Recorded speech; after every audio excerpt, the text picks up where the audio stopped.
Got here is like a 1942, right? No, 48. 48 Plymouth sedan. Wow.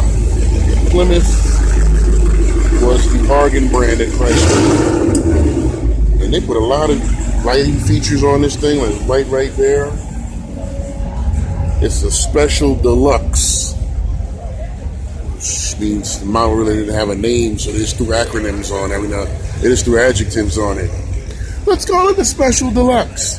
It's a four-door, so that would be something, and then this window here would be deluxe.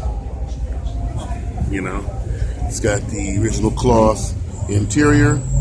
See, the back window back there needs some work. The door skins need some work. Instrument cluster is pretty simple. Looks like a 3 on the tree type of operation. Plymouth. This would be like a post-war car. So, I mean, you know, it's unrestored, but it's still in good shape. You know, got some pitting and rust out down here, but you know, this got dry rot on the window seals here. Well, this window pops out, but it's still a good-looking machine.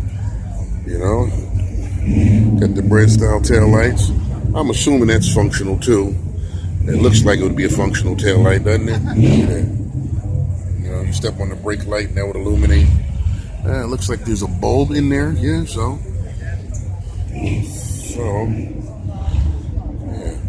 That's the actual brake light. That's the brake light? And those are just turn signals? Oh, well, that's primitive. That is primitive. But I understand how they were doing it back then. That's how they were doing it. So it's not an integrated circuit, it's a separate circuit. This would be the brake light and these would be the turn signals. And I'm assuming no parking lamps. You know, it would just be, I don't know. Yeah, so you got a lot of sheet metal fatigue over here. And the paint work, it's all grizzly. All this paint work over here, the lacquer. You know, so. Yeah, but it's still not a bad car. I mean, what I do with this one is I just, you know, do what you can so I can get it to do highway speeds. And then I just have fun with it. Drive it around.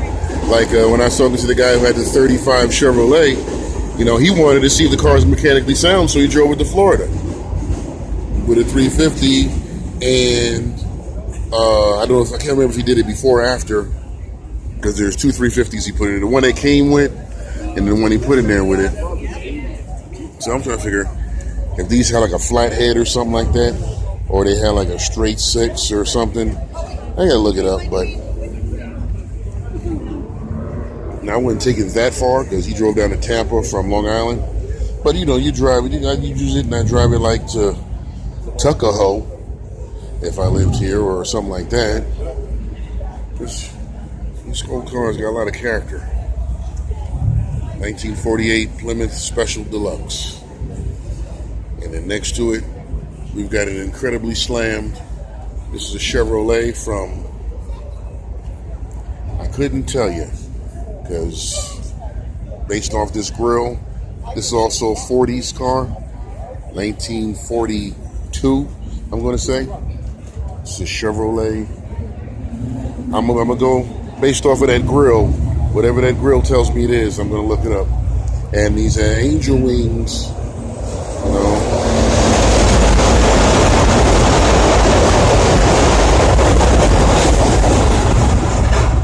Winged angel. This is it's a supercharged, but doesn't say what. It's slammed on the ground. It's been chopped. And it looks very uncomfortable. Looks like wooden glove box in the back with a trunk access. Extra gauges in the glove box here in the front, which is useful. And good. This what's called a Chevrolet Speedster. So being a Chevrolet Speedster, I'm going to have to look up the year and actual model name. But